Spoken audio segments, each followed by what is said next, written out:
Hey, beloved, welcome back to Call for More podcast. I'm your host, Krista Pettiford, and this podcast is about the belief that our calling is more than the work we do.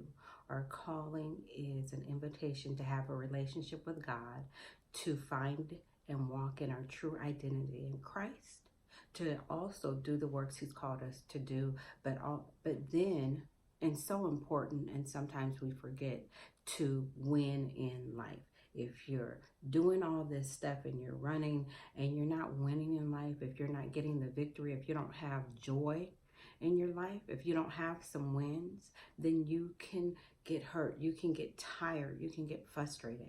But God calls us to triumph, and He gives us the victory in Christ Jesus. So in today's episode, I want to talk about God's faithfulness and 4 things I learned through my reset time in furlough, COVID. So if you don't know, I went on furlough in April, and it was a blessing.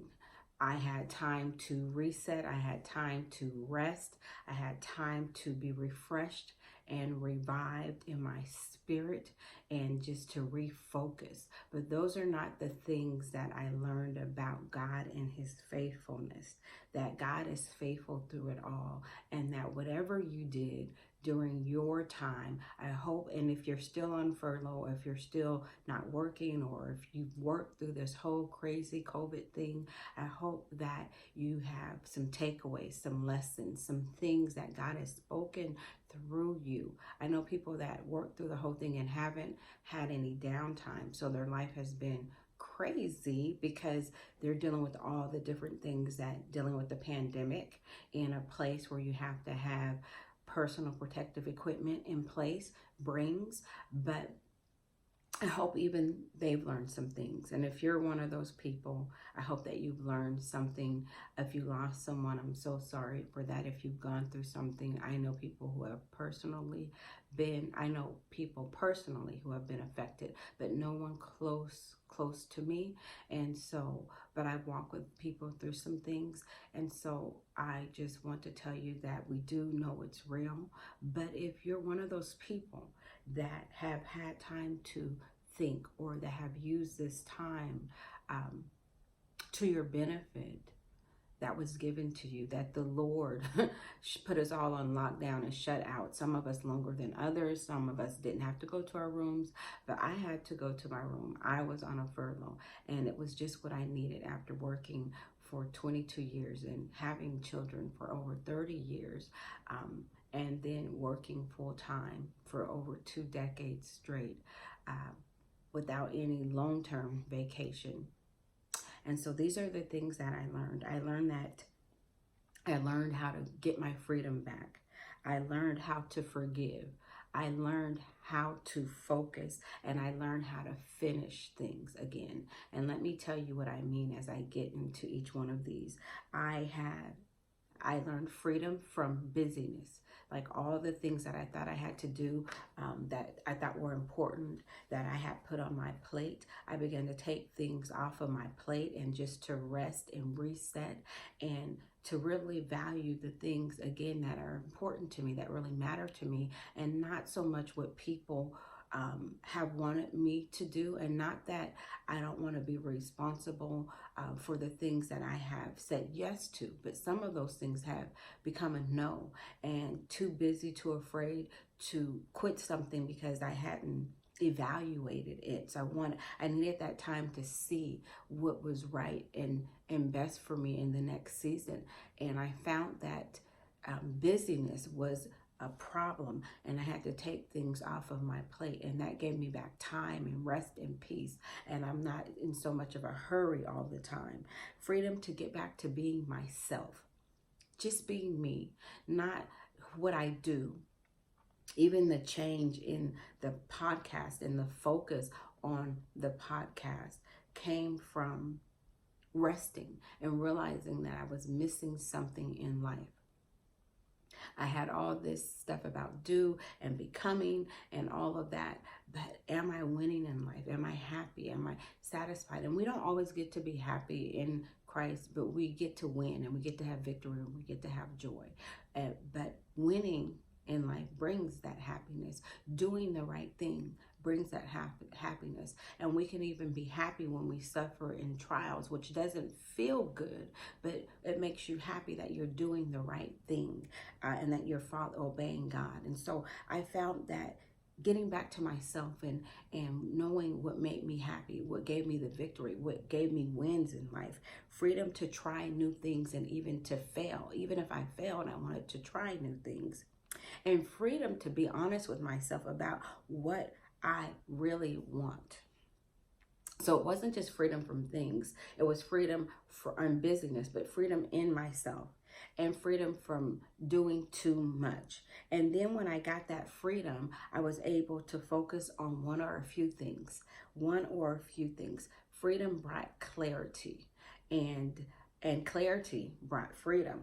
And then I was able to be thankful and grateful for what I do have. As I was focusing on that, I could have looked at it like, oh, I'm on furlough, but I used that time to rest and to be grateful and to be thankful and to realize that I don't need a whole lot of things, that I want interaction, connection, and I want experiences. And so freedom and gratefulness for my health and for every day, and even being grateful for going back to work, which, you know, I didn't know if I was going back or what was going to happen there. So many things have been crazy, but just being thankful for that and all of those things. But I was thankful before, but when I got that focus, when I became thankful and got clarity, and it gave me focus to finish things. I was able to finish 2 books. I was able to finish a Bible study. I was able to launch a long-term dream, which you guys heard me talk about, was my apparel line, which is doing well. And if you haven't got your Witness apparel, then you should get your Witness apparel. But I was able to do that, and I realized that I could finish. I had been so busy for so long that I had so many things that I had started that I hadn't finished, and I was doing, you know, certain things, and nothing was getting done really well with the spirit of excellence. But as I was able to pull back and go back into that mode of, and I was reminded through my a group that I'm in, Purpose to Platform, with Patrice Washington. If you haven't heard of her, she's awesome. And reminding myself that I need to focus on one thing at a time and not trying to do so many projects. And so finishing one book and then the other, giving time to launch the apparel line instead of working on all of these things at once. And so when I began to work smarter, not harder, not multitasking like I used to be as a young mother, I was finishing things faster, with more clarity, with more purpose, with more intention, and knowing where I was going. Even in my writing got better, because I believe that I'm an excellent writer, and maybe you don't believe that, but my last book, Called Out, was rushed because I wanted it to happen before the call conference. And normally I take my time, but I felt like I needed something. I didn't need something. I needed clarity, but I didn't have it. I had a lot of what I put in that book, which is an excellent book, I had already written in a workbook and in a book, my Calling God's Daughters. And even though I wrote it differently and I went into different things, I realized that it wasn't my best work. So if you read it and you loved it, God bless you. And a lot of people have. There's lots of reviews and lots of purchases. But you know how you know? And the book I just finished, I wrote 2, but the book I'm actually going to put out, and I'll talk about that later, because I'll talk about the date and all of that later in the name. But I feel like it's good work because I took my time and I wasn't rushing, and I was able to focus on it. And so that focus gave me finish. But what I also learned in that time was forgiveness. I learned to forgive others as well as myself. That time I found forgiveness. I forgave old resentments, blaming others. And I took a real good evaluation of myself, and I took responsibility for my part in certain things, and then I was able to forgive myself. So letting go of the past and starting with the new slate, where there is no hate, there is no resentment, there is no blame, but again, that being thankful and grateful and focusing on what really matters, and seeing so many people affected, not just in death, but in life by this pandemic, losing jobs, losing loved ones, not knowing what tomorrow is going to bring makes you so grateful. And losing people like Chadwick Boseman, oh my gosh, I hope I said his name right. I remember going to see that movie, and just what it did for the Black community and young Black children who always see superheroes that don't look like them. And I am not a Comic-Con fan and all of that. I don't do that, but I went ahead and supported that movie, and it was a good movie. And so, and because also I knew what it meant, because all of the superheroes, She-Ra, He-Man, Superwoman, have not been my color, but for there to be superheroes like T'Challa and his sister and all these different things for young kids who look to that just like we did, it meant something. And to see how well he carried that, and how dignified, and how it wasn't important to him to do what people thought. Had he let out that news, people would have been pulling on him for final words and to be a part of this and to be a part of that. But he used the time that God gave him to do what really mattered to him and to finish well without complaining, to focus on his work. And so that taught me how to forgiving and all of that, and getting my focus back taught me how to forgive, because life is not promised, so that I can focus on what does matter, not just to the world, but to me, to God, to those things that I'm called to do, and not to be putting everything on my plate and trying to please everybody, but to do what God has called me to do. So that was just such a good lesson that his life taught me, coming out of my furlough, my time off, and getting called back to work. Those were lessons that even hearing that news and walking through that at the end made me really evaluate going back into life. And I don't know that it'll ever be normal, or it will be normal again. I believe it will. Let me take that back. People are saying, I don't know if we'll return to normal, but just like everything that has happened in this country, in this nation, and the world, we do return. We do return. We are not affected by what happened in 1929 or whenever it was, with the different flus and all of that, because they learned from that.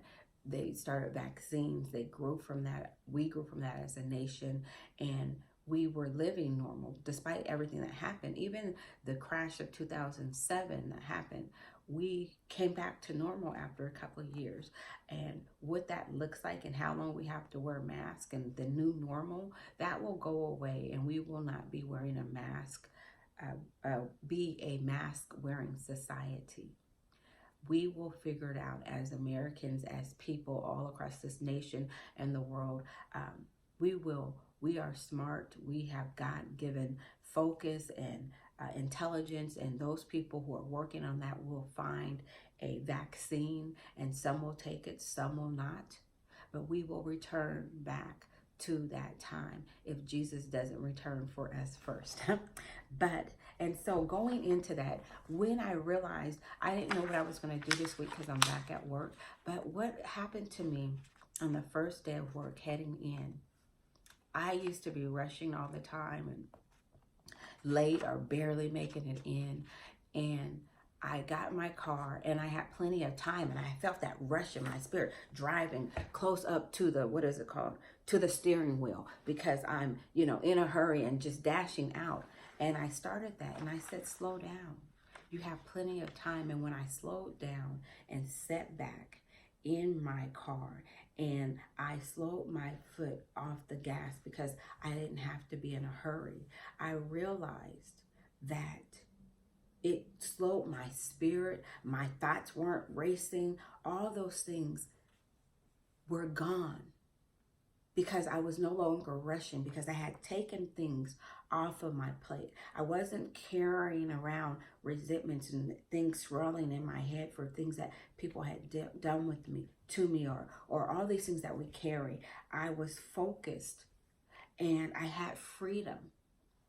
And so that's when I realized that it had brought such good things to me. And let me just say that I also would learn how to finish not only things, but season and people and saying goodbye. Seasons and people and saying goodbye. Sometimes, I haven't been the best at finishing seasons. Like, I linger. I don't know how to, I have had in the past problems with saying no, or ending things, relationships, or uh, positions, or just different things when I know the season is up, but not wanting to hurt other people. So staying in things way too long.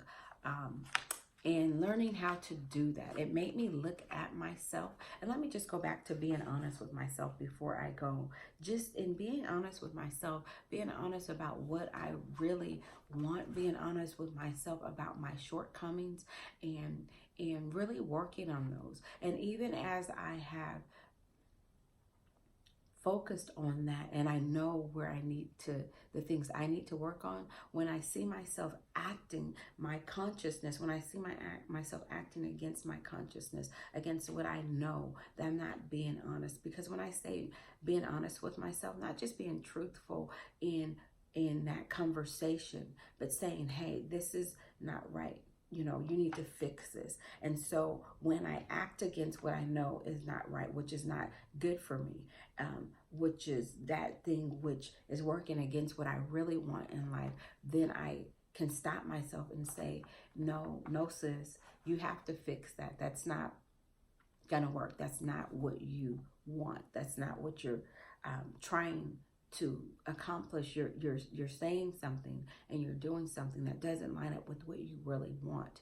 And so in that, learning how to pull back and focus, that's coming from focus. So I don't have all that stuff going on in my head, so I'm able to know what I want. I was able to get clear about those things, and then now I'm able to work on those things and say no to other things, let go of things that no longer fit me, that are no longer purposeful for me, that have kept me too long, whether it's personal goals. Hey, next week maybe we'll talk about the fact that sometimes your dreams change, and it's okay for those dreams to change, and you have to be okay with that. Sometimes we hold on to dreams way too long because we feel like we're a failure if we don't accomplish it. But sometimes things realign. If God has given you a dream, you have to wait, and it will come to pass in his set time. But there's things that we dream for ourselves, goals that we set for ourselves, that we later look back and say, when I was a little girl, I wanted to be a model or an attorney. Those things are no longer what are important to me. Those are no longer my goals at 47. And so life changes, and it's okay to let go of those things. I let go of those things a long time ago, but it's also okay to pick up dreams that you had when you were a little girl and finish those things if life gives it to you. So that comes back to living for yourself, freedom to be honest with yourself, and to do what it is that God is calling you to do, what is right for you and God being who gets the say in that, and not everybody else, because we live in boxes that people set for us, and we should live in wise counsel and not think that we know everything. But at the end of the day, you have to give an account for what you do. You have to live with yourself, and you don't want to look back and say, hey, I didn't do anything that God called me to do, nothing that God put in my heart, because I was too busy pleasing people and trying to live up to what other people expected of me. And that's a balance. because you don't want to be so self-centered and self-focused that you're only thinking about yourself. But you don't want to be afraid to tell people no, and you stay in things and you're miserable and you're not happy. And sometimes God calls us to stay even through the misery, even through the mundane time. That's different from doing it for people because you're afraid of rejection or what they're going to say. So you have to hear God. And that goes back to the first pillar, relationship with God. You are invited to have a relationship with God. Your calling is not just a vocation in the world. That's what it is. It's an invitation to know the one true God and Jesus Christ, his son. And so that goes back to that relationship. When you have that relationship with God, then you are able to sit before him, lay before him, and get the approval of God and not need the approval of man. So I hope that this helped you. Please subscribe, whether you're watching on YouTube or listening on iTunes or wherever you listen. Please subscribe, like, and leave me a comment. Go onto YouTube, Krista Pettiford channel, and leave me a comment or hit me up on Instagram at Krista Pettiford and let me know what you've learned through this time, what your takeaways are through what I've shared, and share with me what you've learned. Let's learn from one another. God bless you. Like, subscribe, and share, and get your witness gear. God bless. Until next time.